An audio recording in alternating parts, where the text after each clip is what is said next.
आज Doubtnut app download करें। Doubtnut पर अपने सभी गणित, रसायन विज्ञान, भौतिक विज्ञान और जीव विज्ञान के डाउट्स का करो सफाया। बस प्रश्न की फोटो खींचो, एक ही प्रश्न को क्रॉप करो और तुरंत वीडियो सोल्यूशन पाओ। अभी डाउनलोड करें। दोस्तों, हमारे सामने यहाँ प्रश्न दिया है कि उस वृत्त का समीकरण ज्ञात कीजिए जो 3x धन 4y बराबर 12 को स्पर्श करे और जिसका केंद्र 2 ऋण 1 हो। तो दोस्तों, यहाँ से हमने चित्र द्वारा दर्शाया है, ये वृत्त का केंद्र हमारे पास है 2 ऋण 1। यहाँ से यदि हम बात करें स्पर्श रेखा की तो इसे हम यहाँ लिख लेते हैं 3x धन 4y ऋण 12 बराबर 0। यहाँ से हमने पक्षांतर करके इसे लिख लिया। इसे हम दे देते हैं समीकरण 1। ये रेखा 1 हो गई। इस रेखा 1 को स्पर्श रेखा के रूप में हम यहाँ पर दर्शा देते हैं।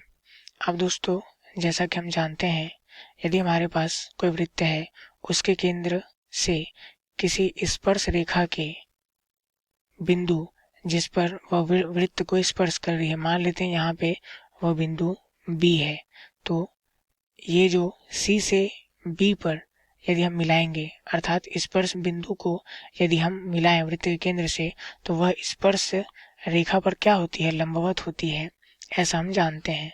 तो इस प्रकार हम मिला देंगे।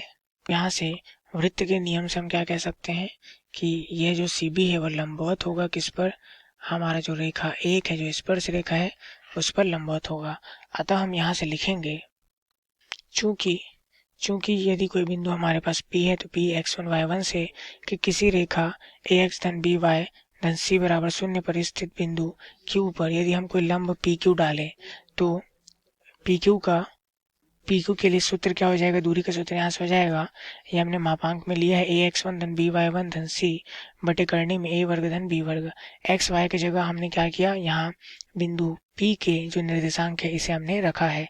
तो इसी प्रकार यहाँ से दोस्तों हम क्या करेंगे, यहाँ हम केंद्र से स्पर्श रेखा पर जो डाला गया लंब है CB बराबर क्या लिख पाएंगे, इसलिए CB बराबर यहाँ से हमारे पास क्या आ जाएगा, ये हमारे पास इस प्रकार बात करते हैं।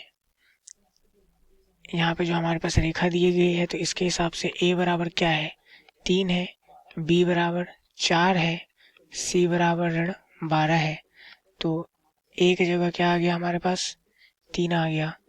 3 गुणित x1 की जगह क्या आ गया हमारे पास, 2 आ गया। तो यहाँ पे जो केंद्र है ये हमारे बिंदु C है, इसलिए x1 y1 यहाँ लिख सकते हैं। x1 की जगह आ गया 2 धन B की जगह आ गया 4 गुणित y1 की जगह आ गया ऋण 1 तथा C की जगह हमारे पास ऋण 12 आ जाएगा। और बटे में हमारे पास क्या आ जाएगा, करनी में A का वर्ग, A हमारे पास क्या है, 3 है, 3 का वर्ग धन B हमारे पास 4 है, 4 का वर्ग। तो यहाँ से हमारे पास क्या आ जाएगा, CB बराबर मापांक में से हम लेंगे, 3 दूनी 6 आ गया, ऋण 4 एकम 4 ऋण 4 हो गया, ऋण 12 बटे करनी में 3 का वर्ग 9, 4 का वर्ग 16, ये हमारे पास आ गया। तो यहाँ से दोस्तों हमारे पास CB में क्या आ जाएगा, 6 ऋण 4 ऋण 12 हमारे पास है, 12 और 4 16 हो गया। तो ऋण 16 हमारे पास है तथा धन 6 है, इसलिए ऋण 10 बच जाएगा बटे करने में यहाँ पे 9 16 कितना हो गया, 25 हो गया। अब यहाँ से दोस्तों मापांक को हटाएंगे, मान हमारे पास धनात्मक आ जाएगा, धन 10 आ जाएगा। चूंकि CB दूरी है तो मान तो अवश्य धनात्मक आएगी। और बटे में 25 का वर्गमूल 5 आ गया, 5 से भाग देंगे, 5 दूनी 10। अब यहाँ बात करें यदि हम CB की, CB बराबर क्या आ गया हमारे पास, 2 आ चुका है।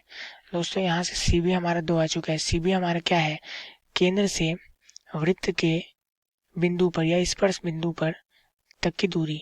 तो इसे हम क्या कहेंगे, त्रिज्या भी कह सकते हैं। तो इसे हम यहाँ पर त्रिज्या को R से प्रदर्शित कर देंगे।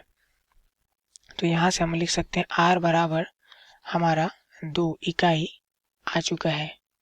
और जैसे कि दोस्तों हमारे पास त्रिज्या का मान भी ज्ञात हो गया और केंद्र हमारे पास है, इस प्रकार हम लिख सकते हैं, यदि हमारे पास वृत्त का केंद्र CH के तथा त्रिज्या R है, यह हमें ज्ञात हो, तो वृत्त का समीकरण क्या आ जाता है, x ऋण h का वर्ग धन y ऋण k का वर्ग बराबर r का वर्ग, यह हमारे पास होता है।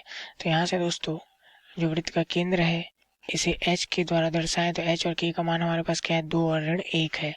तो यहाँ से हम x से ऋण 2 रख सकते हैं का वर्ग धन y ऋण k का मान ऋण 1 रखेंगे का वर्ग बराबर त्रिज्या r का मान हमारे पास 2 आ चुका है तो 2 का वर्ग। तो यहाँ से विस्तार करने पर x का वर्ग धन 2 का वर्ग हो गया 4 ऋण 2 गुणित 2x, 2 ऋण 4x आ गया धन। इसी प्रकार यहाँ हमारे पास क्या आ जाएगा, ऋण ऋण धन हो जाएगा। तो यहाँ से इसे हम क्या लिख सकते हैं, y धन 1 लिख सकते हैं। तो यहाँ से आ जाएगा y का वर्ग धन 1 का वर्ग 1 हो जाएगा धन 2 गुणित y गुणित 1, तो हो जाएगा 2y बराबर 2 का वर्ग 4 आ गया। यहाँ से यदि हम दोनों पक्षों में देखें, दोनों पक्ष में 4 है, 4 से 4 कट जाएगा, हमारे पास आ जाएगा x का वर्ग धन y का वर्ग ऋण 4x धन 2y धन 1 बराबर 0। तो दोस्तों यह हमारे पास आ गया। तो यहाँ से हम लिख सकते हैं वृत्त